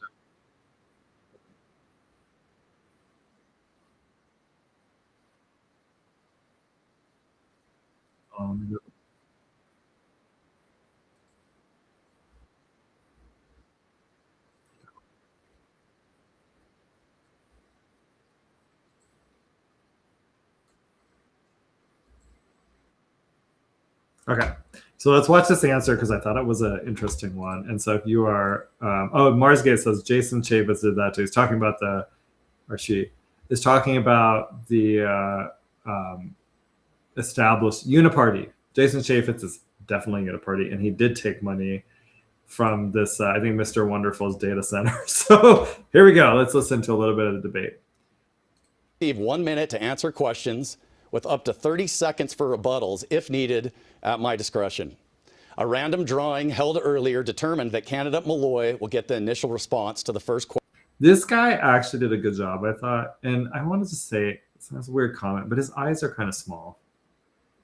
Question. And we will then alternate turns on the remaining questions. That's what I like. Now, let's begin. In recent months, Utah has seen proposals for major data center projects in both Box Elder and Iron counties. Supporters point to jobs, tax revenue, technological leadership, and national security benefits. Opponents raise concerns about water consumption, power demands, and long-term impacts on local communities. Based on what you know today, do you support the proposed Box Elder County project? And what specific criteria should every future data center project in Utah have to meet before receiving support? So on paper, Utah is a perfect place to build data centers. Unfortunately, data centers aren't built on paper, and states are made up of people. And the people in Utah have questions, and they want those questions answered. I think we have a unique opportunity in Utah to lead on AI policy and development that's going to require data centers. But in order to build data centers in Utah, we've got to make sure that we're siting them where people want them, and we're building the type that match our resources. So there are basically two types of data centers. One type is water-cooled, and that takes a lot of water, and Utah's not a great place for that kind of data center. Then there are air-cooled ones, and they take a lot of power. We can produce power in Utah, but we don't have any more water. So we should be... It's just on this, like she's talking about the power issue. Well, most power plants, especially those that are, power plants that are fossil fuel driven, so natural gas, coal, they actually require water because they boil water to then move turbines. So saying even if the data center doesn't take up water, the power plants to power it will. So that's just something to think about. Be making thoughtful decisions about building data centers in Utah that match Utah's needs, Utah's resources, and what the people of Utah are asking for. And we have to make sure we bring the public along and answer their questions along the way. Thank you. Candidate Lyman. Yeah, thank you. You know, I was in a meeting last week in Box Elder County, went up to a protest there, and a lot of people there that have very different political views than I have. And I said, the one thing I think we have in common is we don't like being treated poorly. And the people were treated poorly in this instance. They weren't consulted. They weren't told what was going on. We get the message coming down. We did this in 5 months. This is going to be great for you. Don't ask any questions. And when the leaders who should be most compassionate to the needs of the people, were asked the questions, the response was a reprimand, a put down, a condescension towards those people. And that type of government is what creates more of the questions than were maybe there in the first place. As far as whether I agree with the data center, I don't agree with the process. I don't agree that Utah is the best place for data centers. They are water intensive and they are a drain on resources, and those things can all be measured if we have transparency on the front end of it. If we don't have transparency, then it's a no-go for me. So just a quick follow-up, 15-second follow-up. Based on what you know today, do you support the Box Elder County data center? That's key, Canada Moy and Canada Lima. I support building data centers in Utah when the people of Utah support them. And right now, I don't know that we have that in Box Elder County. So if the people who want to build the data center can answer the questions and bring the public along, then yes. Canada Lima. First of all, I'm a fan of Kevin O'Leary. I'm a fan of data. I'm a fan of computers. I'm a fan of technology. I believe in that. But as far as the one in Box Elder County, until they're transparent about it, I'm opposed to it. So proponents of data centers, I'm going to ask a follow-up question. Canada Lima will go first to you. Proponents of data centers say that we need to compete with China. And then there's those that think that there's a surveillance state and it's not in the best interests of our citizens. This is an interesting Which side of that equation do you fall on? There's something about the way this data center was rolled out that gives me the feeling it is about surveillance. And that's a disconcerting feeling. I mean, it's next to the military base. There's a lot of issues, the way it's been pushed through so quickly, kind of behind closed doors, and then the attitude afterwards. I believe that this is about surveillance more than it is about data. Utah's been leading the nation on AI policy in a lot of ways, and I want to see Utah continue to lead the nation and the United States continue to lead the world when it comes to AI. And if we want to do that, we have to be able to store data here. If we're storing our data overseas, then we don't really have control over it. So I want to see us get to a place where the people of Utah welcome data centers. Great. Okay. So this is the question I want to pose to people. What data is being stored in the data centers? So why do we need them for AI? And I think that's the question you need to start asking. These people all keep telling you, and that's what Celeste just says, right?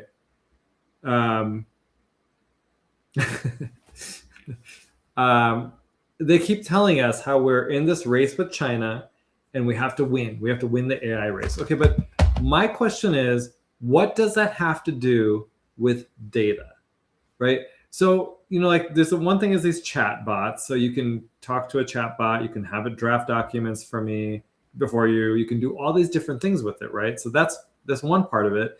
But AI can also be used for things like drones, using it so that for drone technology so that they can fly autonomously, or for cars. But does that require massive amounts of data collection on the scale of what they're talking about? And so the Box Elder Data Center is a great example of this. What is the purpose of collecting all of this data? If you go and you listen to the people that are actually promoting this, they'll tell you what they're trying to do. I saw a video recently. It was one of the tech bros talking about how their vision is they want to be able to track us 24/7, everything that we do.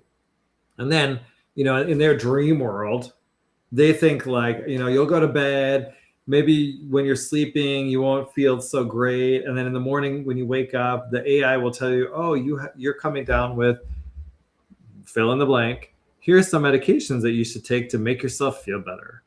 Now, if you were around in 2020 and you paid attention to what big tech did, they censored us. They defamed people. They would put little labels on their posts saying, your post is false, it's misinformation, this kind of crap, because they're protected by Section 230. And it is my view. Oh, and they censor us. They don't hire conservatives. If you work for a tech company and they find out you're conservative, they will do everything they can to fire you. So why do you think they want all this data? It has nothing to do, I don't think it actually has to do with development of AI itself. I think the data is they want our data. They want to know everything about you, because then they can do things like they can predict where you're going to go. They can predict what you're going to think. They can change how you think. That was one of the things I learned during COVID, is that if you look at social media, they can actually alter your feed to change how you think about issues and people and politics. And so the purpose, I think, of these data centers is to set up a surveillance state. That's the end goal. And what I worry about is that we're just walking ourselves right into a surveillance state, a full-on surveillance state. I mean, we're mostly there, to be honest with you.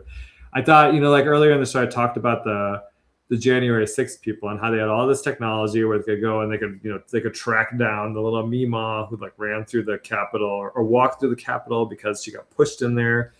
And then they could find her in rural Alaska, fly her to DC, and then throw her into solitary confinement and abuse her for years because they did it using cell phone technology and stuff like that. It's only going to get worse as we head down this path.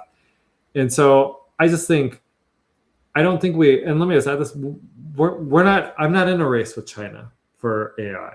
I get no benefit out of this. The tech companies, maybe they're in a race with China. I doubt it, because most of them support China. They work with China. And so the argument seems to be that I'm supposed to say, okay, you can build massive data centers all over Utah. You can use up all our water. You can use up our land. You can drive up our energy costs.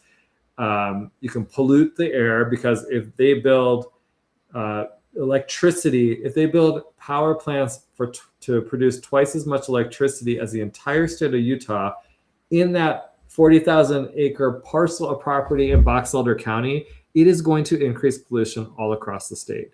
So I'm supposed to accept all of that for some idea that you're allegedly going to develop this great AI that is going to eliminate half the jobs and allegedly make my life better. Except you haven't done any of those things to make my life better since I can remember.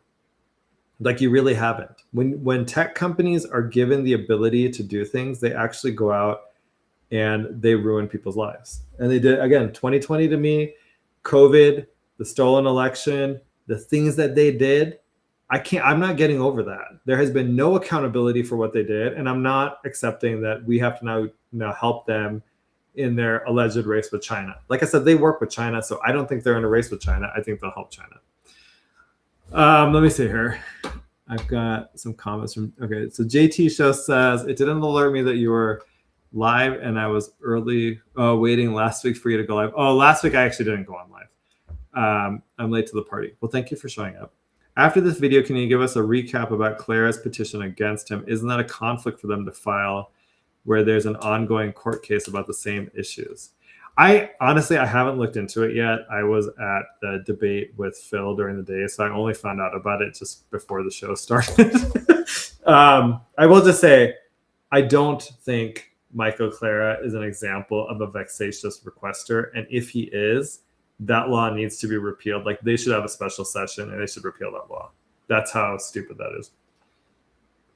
Because I think a vexatious requester is more that someone just is gumming up the system and constantly filing things. Michael gave me an example of someone in prison who keeps on filing grammar requests that are abusive. And that's different. That's not what's going on here. We've been actually down this path of it's very calculated, very methodical, all the grammar requests. And some of them, people don't move forward because it's not worth it, things like that. And so that's why I think this is different. And, once I look into it, we will fight it. We already have enough. I don't need a giant city-sized data center to ask ChatGPT, how do I pour milk onto my cereal? Well, you may not.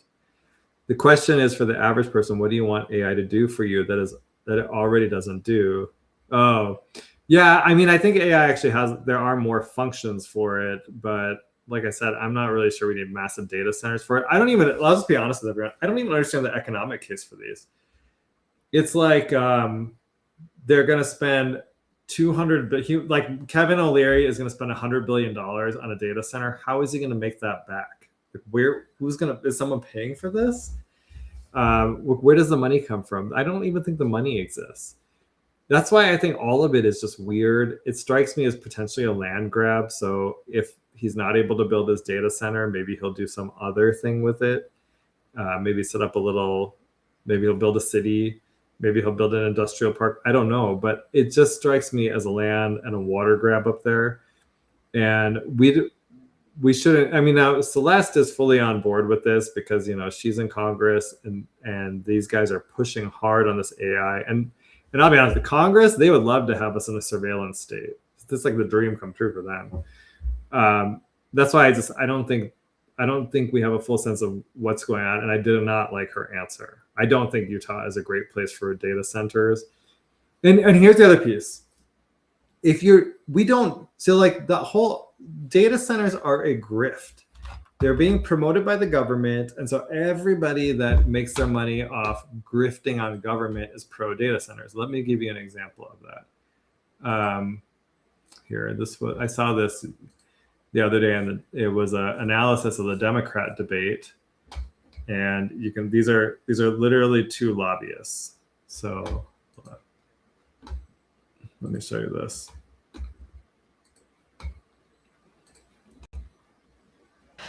Because AI is coming whether we like it or not. So let's take a look at a clip real quick from so both Ben Taylor McAdams and what he Adam, said the on two data men centers. in this, Specifically, are he's lobbyists. sort of The registered lobbyists, actually. defending himself over some stock he owns in a data center down in southern Utah.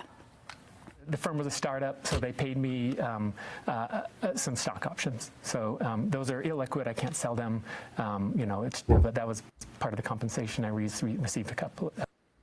And just as an aside, I very much struggle to listen to Ben McAdams talk. He is so effeminate. Okay, 2 years ago. I'm proud of my work on renewable energy, and if we're going to be building the technology infrastructure of the future, we need to, it's just not simply an answer to say no to everything. Okay, Adam, let me start with you. What did you make of Ben McAdams' take there and the rest of the candidates that's kind of pushed for moratoriums? I think a moratorium, just as a practical measure, is not sustainable, and it doesn't make sense. What you're essentially asking the public to do is to vote for progress. If the entire public had to vote to get rid of horse and buggy, I don't know if they would do it, if they would be ready yet. Sometimes things. Okay, so he's a lobbyist. He understands it's a grift. And he actually, in his mind, I think he sees dollar signs. He's like, oh, I can go make some money off this. Let me run over there and start lobbying people. That's why he's against data center moratoriums. Have to progress because there's a natural progression to life, and that's what AI is. Could we put the genie back in the bottle? Maybe that's a preference for some people, but that's not happening. We're actually in a race with other countries, and we don't want China to win that race, and we want to be the winners here. And so AI is just a natural progression. I think Ben McAdams made sense. He was saying if we want to power these things, and we as a Democratic Party like renewable energy, that's what I'm involved in. So yes, I was involved in this project. They paid me some in stock options. Like, you're not an elected official. You can make money. I don't care. I think the other candidates cared that he made money in a capitalist society. And so the others... It's not capitalist when you are a lobbyist. You are actually going to the government to get special favors for people. That's not a free market. That's using the government to pick winners and losers. That's what these lobbyist guys do. Both of these guys are lobbyists. I don't even know what Lindsay Ertz is doing, having only lobbyists on her show. That's just weird. Really focused on, I feel like they were just really focused on getting their Democratic base, the progressives. We are the clear progressives, so vote for me. And Ben McAdams is, I think, kind of campaigning for the future, too, of like, hey, I'm the reasonable one here, so vote for me, and then that will help me in the general election beat the Republicans. Taylor, was it fair for them to hit him on this? I mean, because he does own the stock in the company, absolutely. got paid that way. And every time one of the three said his name, Ben McAdams was gifted an opportunity to say more and to speak more. Ben McAdams did exactly what he needed to do in this debate. He was seasoned, he was articulate, he was honest and direct with the voters. I thought he performed incredibly well. The other three, look, May I say this as a disclaimer? We need good people to run for office, and so I'm grateful for all of these candidates jumping into this race and working hard, because we need options and we need good candidates running. That said, the other three, aside from Ben McAdams, Michael Farrell, Ibn Muhammad, and Nate Bluen, all came across as far more partisan, inexperienced, and a little bit naive, especially on the data center issue. Like Adam said, it's just not an option to prohibit or pause data centers. It's not an option. We have to have data centers. We need data centers, and we have to put them somewhere. Now, we can do it in a responsible way and in a way that benefits not just the economy, but also the environment. And that's what Ben McAdams was getting at, and I thought he came across, I thought. Yeah, okay, so again, so this should tell you Ben McAdams is the pick of lobbyists. So that should tell you everything we really need to know about Ben McAdams as a candidate. He is for sale to the highest bidder, and he will do what they want. And so data centers, this is actually kind of, I think, one of those issues that matter. And the question is, are you on the side of everyday people, or are you on the side of moneyed interests? And so now you've gotten two senses of this, right? Celeste Malloy, moneyed interest. She supports data centers. She thinks Utah's a great place for data centers. We should put them everywhere. She puts the caveat of course, unless if people agree. But the reality is she's actually not very in tune with what's going on in the state. If you listen to her answers, you can tell that she actually doesn't really pay attention as closely as she should, I think, to the things that are going on throughout the state. And that I think is actually, she's not really someone that'll enter into debates here and be a friend of the grassroots. And then on this one, in the Democrat one, you've got Ben McAdams, who's clearly pro data centers, since he is literally taking money from data centers. And then on the anti side, you're going to have, or not, I don't think Phil's anti. Phil's more about transparency in order to be able to make a informed decision about whether to put the data centers in. And then Nate Bluen, I think, is actually full on against data centers. So you have very different answers there. Okay, let's see. We got some comments here. JT Show says, also, I noticed it wasn't even an attorney that filed it. They passed a law that makes it so attorneys and pro ses can only file, not legal analysts from the lieutenant governor's office. Oh, I didn't know that. We'll have to look at that as we kind of start looking into what this is about. Let's see, JT Show. One could argue that post HB 260, any government employee performing functions that meet the court rule definition of practicing law, especially in a rights restricting proceeding, opens the door to referral to the Utah State Bar or Attorney General for investigation, even if done for their employer.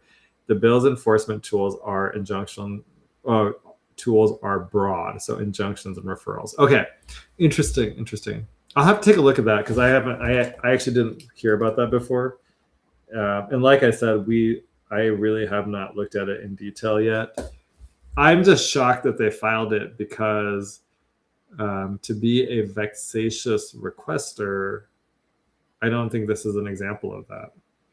And like I said, if it is an example of that, our legislature needs to come into special session and repeal it. And they should also impeach Lieutenant Governor Henderson, because if this was not the intent of the law, she's abusing it to try to shut down people that are looking into what she's doing in her office. I think, what I take away from this personally is that, number one, they cheated in 24. We know that. And we continue to keep on trying to get more information about it, and they don't like it because we're getting to the heart of what happened. I think it's all documented, actually, whether in videos, interviews, and documents. And so I think that what they want to do is try to destroy everything. And, maybe they'll be successful. I don't know, but that's their goal. And so we are in the way of what they're trying to do. The second piece is this wasn't the first time they cheated. I think they're actually, I don't know which elections in Utah have been real, but I suspect that there's a lot of cheating going on, and it goes on in favor of uniparty members. So, Ben McAdams, Jason Chaffetz, those types of people. And then the third one is they're still cheating. That's what I mean. Really, like, when you come down to it, when you try to label the people that have done someone like Michael Clare has done the most to expose the fraud and the forgeries and your cheating, that to me means you are still cheating and you don't want him to continue to do grammar requests, because more recently he actually did one for it was to do with Celeste Malloy's signature gathering, and so he's continued to head down this, trying to get transparency in how these processes work. Well, clearly they don't like it, and that's wild to me, because I'm just like, okay, so there's nothing that he has done that's not legitimate, that's not normal, that's not something we should be encouraging. And I'll just say, like, anyone I don't understand how anyone supports Lieutenant Governor Henderson. I have heard the argument from some of my LDS friends that she's a good mother and a good wife, allegedly. I think that she's a nasty witch, and she should be impeached from office. She's a cheater. She's a Democrat. She's a liar, a fraud, and I think she probably cheats on her husband too. So, because I just think that someone that's that dishonest, I doubt that she's honest with her husband. So take it for what it's worth. Anyway, my point being that really, if the vexatious requester law can be used against Michael Clara, then it needs to be repealed like tomorrow. Okay, Marsgate says they want 40 cities, that is cognitive cities. They want C40 cities, is that what it is? That is cognitive cities, neural networks. Look up digital twins on Google and hit images. You are the signal. Turning humans into a wire happened long time ago. Oh yeah, totally. Maybe we're like in what was that movie? I can't remember the name. The Matrix. It's like the Matrix. JT just says 100% definitely means they're still cheating. Yeah. He says Phil is going to lose because Henderson will make it so. I hope not. We will be poll watching to the extent we can on elections heading into this primary. And so the goal, and I will just say there's a couple things here. I'll fill this in. Number one is they changed the laws around signature gathering and after the 2024 cheat. They should have actually, if you really want accountability, they should have actually pulled the lieutenant governor in, her staff, and had them testify and then impeached and removed them from office. But most of the men in our legislature, their testicles have yet to descend. And so that's not going to happen. They are not strong men like that. So instead, what we got laws changing the rules going forward, which is an admission that there was cheating in the past. They literally changed everything because of what happened in 24. Those allow us to go, and they allowed us to go on poll watch, which we did when they were reviewing Celeste Malloy's signatures. Someone from Phil Lyman's campaign was there every single time that they reviewed her signatures.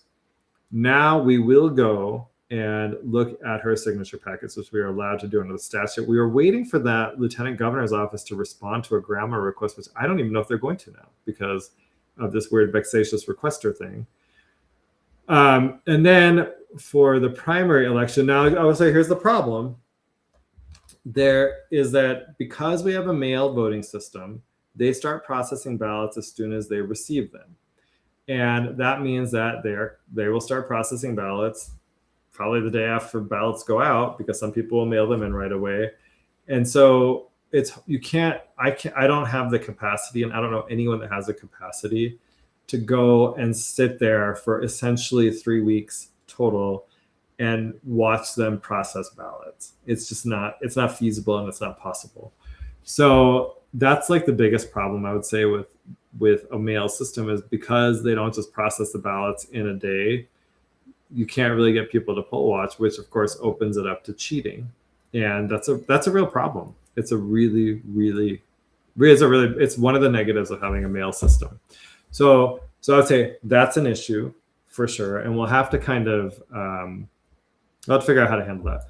But we will have people that will go to certain counties to go and poll watch. I suspect it'll be the big counties, so Washington County and Utah County. Hopefully we'll get someone in Iron County, and then potentially Summit County that has a Democrat clerk, right? We want to go watch that. And then it'll give us a sense of how things are going and making sure that things are being done right now. But I will say this, if we need to have reporting from the individual counties, and so maybe this is something we need to figure out. Let me write this down. Because what we don't want is for all the data to go up to the lieutenant governor's office where she can manipulate it, because she's a cheater, and she will. Which would make it, again, this is the problem, right? Is once you get into these, putting stuff into computers and the ability to manipulate within them, you actually, I don't know that you really have secure elections. It makes the whole thing hard. And we have such a bad system that abilities for recounts, abilities for challenges are just very limited. I think it's all on purpose. The whole system is set up to keep establishment politicians in office so they can cheat and steal for their big donors. That's all it's about, the whole thing. And it's bad because I think they prey on LDS people who are nice and over trusting of anyone that is also LDS. And that's the difficulty. That is the difficulty of all of this, is that because of that, of the same, this is like if I were to trust everybody that's gay, right? Like, oh, he's gay, he must be a good person. And everybody knows that's not true. Just because someone's gay doesn't mean they're a good person, right? Like, or I trust everyone that is, like parents immigrated from India. I would say, oh, they're all good people because their parents came from India and they must have been raised right and they're good people. Well, obviously that's not true. And I think it's the same thing. So it is unfortunate because I think it has led to a system that is extremely corrupt and that is corrupt to the core. And I think we're making headway here. We're getting more transparency, but it's not there. It's not where it needs to be at. And I think the example of what happened at that Salt Lake County GOP CCM with what we just found out from Sarah actually shows that we don't have it yet. You know, if they can do, and I will say that this did happen, that they actually did not call out the votes as they had 3 sections and they had one volunteer go count for each section and then go back and whisper it to Mike Carey, like with a number that they got. And they wouldn't announce it publicly. Like, just go to the mic and say, how many in this section? Whatever, 41, right? So everyone can hear it at the same time. And that means you can manipulate it. Well, it's the same thing on just a grander scale when you're talking about what's going on in the lieutenant governor's office, right? Or really any clerk's office.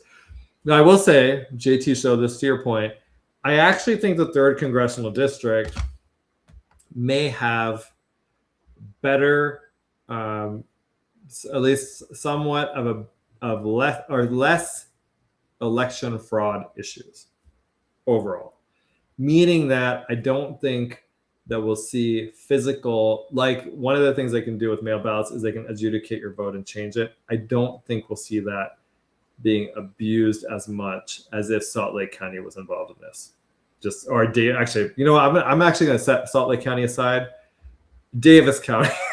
Let's focus where the fraud actually comes out of. Davis County. Because I actually, you know, Salt Lake County actually in some ways they are actually okay on transparency issues. And you can go and you can talk to Lanny and there is some ability to get transparency there. Are they perfect? No. Davis County is full of cheating. So, you know, Davis County probably adjudicates ballots until they get the result that they want. So like, let's talk about Davis County now.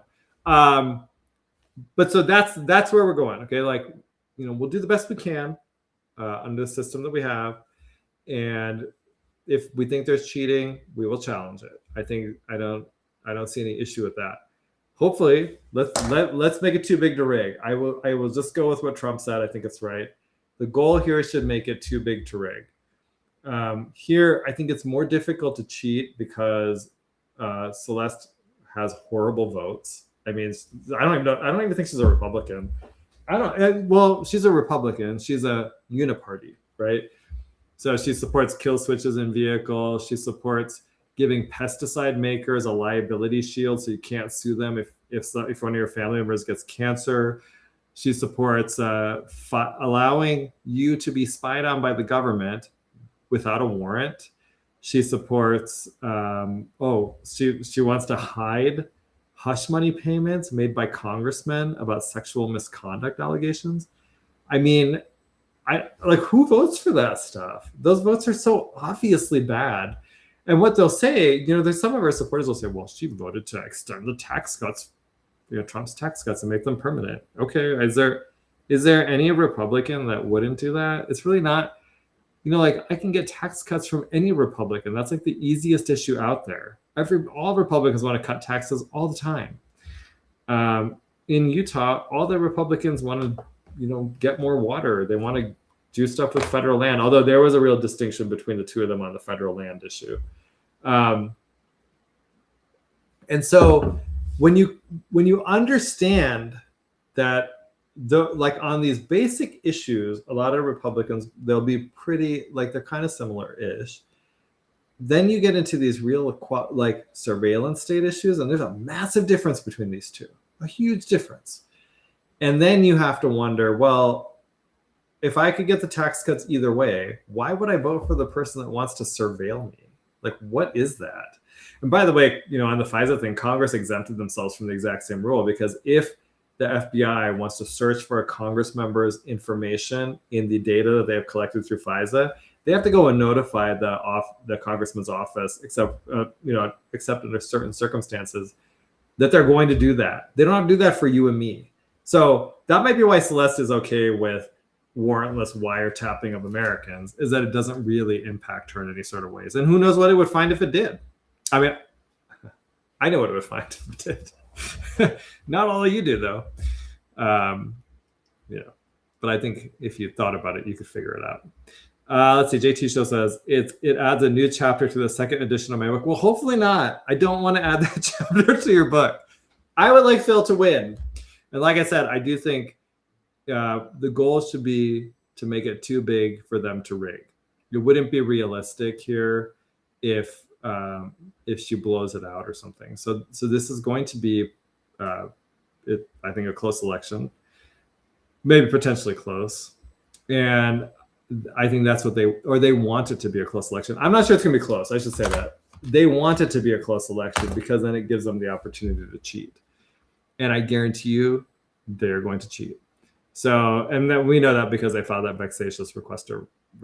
So I still can't believe it. I'm still in shock about the whole thing. And, we'll figure it out. That's all I'm going to say about it. Because like I said, I didn't read it, so I can't. It came out too close to my show. Okay, so I'm just going to close with this.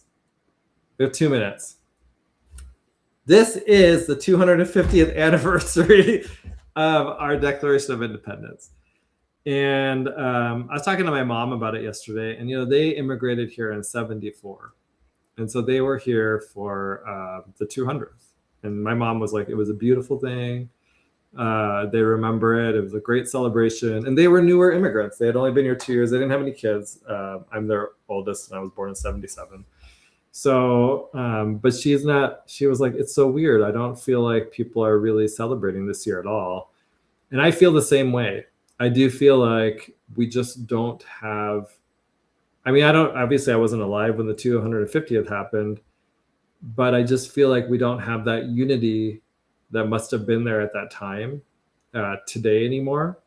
And I also feel like I don't want to celebrate with people like Governor Cox and Lieutenant Governor Henderson.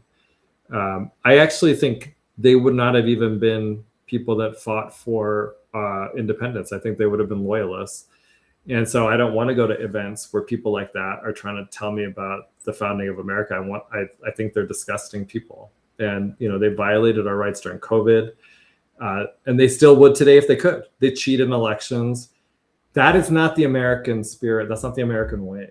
And so I will say I struggle with this because I'm like, I love my country. I would die for my country. You are not a representative of my country.